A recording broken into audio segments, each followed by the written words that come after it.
नमस्कार दोस्तों, मोदी जी का लाल किले से भाषण था।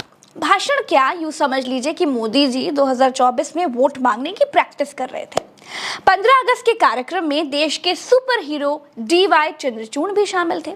चंद्रचूड़ जी 15 अगस्त के कार्यक्रम में गए थे तो मोदी जी ने मंच से उन्हें धन्यवाद कहा।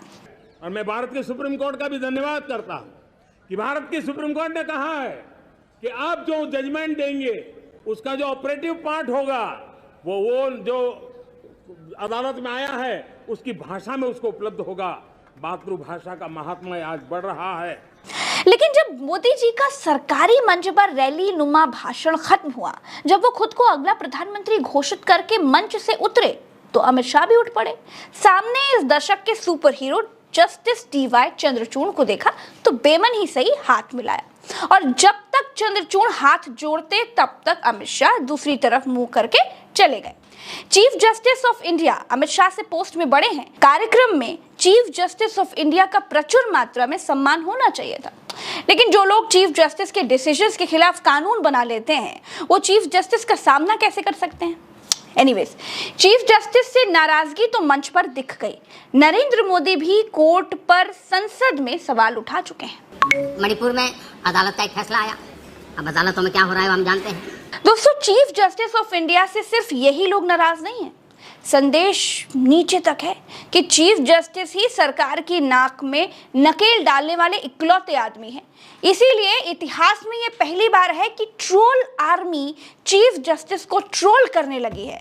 जब चीफ जस्टिस ने मणिपुर के ऊपर ये कहा था कि अगर सरकार कुछ नहीं करेगी तो वो कार्रवाई करेंगे, तो ट्रोलर आर्मी ने चीफ जस्टिस की खिंचाई कर दी थी। सरकार और सुप्रीम कोर्ट के बीच की टकराव अब बिल्कुल साफ दिखाई देने लगा है। दोस्तों, सुप्रीम कोर्ट ने कहा था कि इलेक्शन कमीशन के मुखिया को नियुक्त करने वाली कमेटी में चीफ जस्टिस होंगे, लेकिन सरकार कानून ले आई और चीफ जस्टिस ऑफ इंडिया का नाम हटा दिया। दिल्ली वाले मामले पर भी सरकार ने सुप्रीम कोर्ट को ओवररूल किया और कानून लेकर के आ गई। जजों के नामों पर मुहर लगाने में सरकार इतना समय लेती है कि कोर्ट को चिल्लाना ही पड़ता है। इस देश में 2 कानून मंत्री हटाए जा चुके हैं। सुप्रीम कोर्ट के आदेश के बाद भी दूसरे रास्तों से सरकार ED के मुखिया को अपने साथ रखे हुए है। दोस्तों, सत्ता में मौजूद कुछ नेताओं का मंत्र है कि अगर किसी को सही रास्ते से ना हटा पाओ तो उसकी इमेज गिरा दो, जैसे राहुल गांधी के साथ हुआ, जैसे मेरे जैसे तमाम स्वतंत्र पत्रकारों के साथ किया जा रहा है।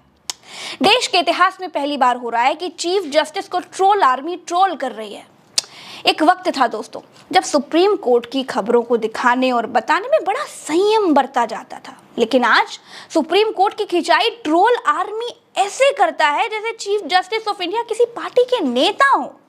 अभी की बात है, एक photo chief justice of India के नाम से वायरल कर दी गई कि चीफ जस्टिस ने कहा है कि हम भारत के संविधान, भारत के लोकतंत्र को बचाने के लिए अपनी पूरी कोशिश कर रहे हैं, लेकिन इसमें आपका सहयोग भी बहुत जरूरी है। सभी लोगों को एकजुट होकर सड़कों पर उतरना होगा और सरकार से अपना हक मांगना होगा। ये तानाशाही सरकार लोगों को डराएगी, धमकाएगी, लेकिन आपको डरना नहीं है, बने रहना है, हिम्मत करो और सरकार से हिसाब मांगो, मैं तुम्हारे साथ हूँ। इसमें नीचे DY चंद्रचूड़ का नाम लिख दिया गया। दोस्तों, इस साजिश को पहचानिए।